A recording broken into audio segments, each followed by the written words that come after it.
జై శ్రీరామ్.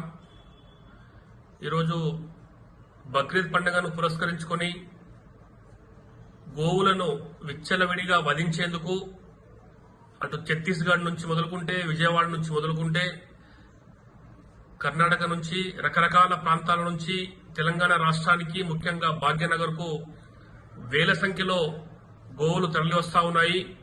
ప్రభుత్వం ఏర్పాటు చేసినటువంటి చెక్ పోస్టులు కేవలము చెప్పుకోవడానికి మాత్రమే కనిపిస్తా ఉన్నాయి.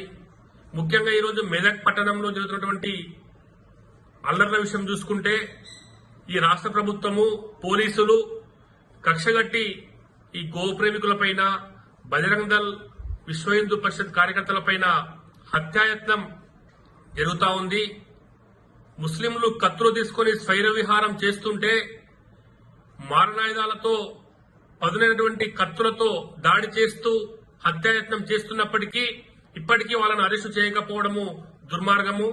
అదేవిధంగా ఎవరైతే బాధితులున్నారో, ఎవరైతే గాయపడ్డారో, ఎవరైతే దెబ్బలు తిన్నారో వాళ్ళని రిమాండ్ చేస్తూ ఈరోజు హిందువులను భయభ్రాంతులకు గురి చేస్తూ ఆవులను కోసేందుకు రాష్ట్ర ప్రభుత్వము, పోలీసులు దగ్గరుండి ఈ యొక్క కార్యక్రమాన్ని నడిపిస్తా ఉన్నారు.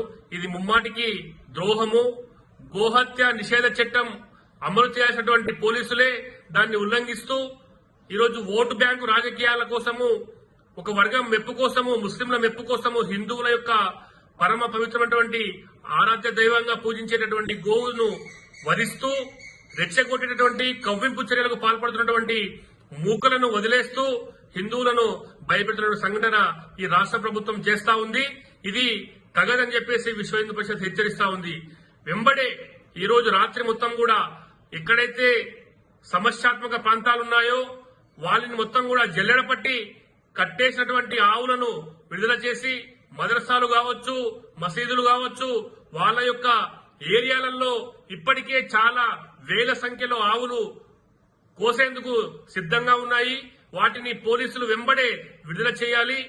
అదేవిధంగా మెదక్ లో ఉన్నటువంటి ఎవరైతే బాధితులున్నారో వాళ్లకు న్యాయం చేసి, ఎవరైతే దోషులున్నారో కత్తులతో దాడి చేసి హత్య చేసేందుకు ప్రయత్నం చేశారో వాళ్ళను వెంబడే అరెస్టు చేయాలని చెప్పేసి విశ్వ హిందూ పరిషత్ డిమాండ్ చేస్తా ఉంది.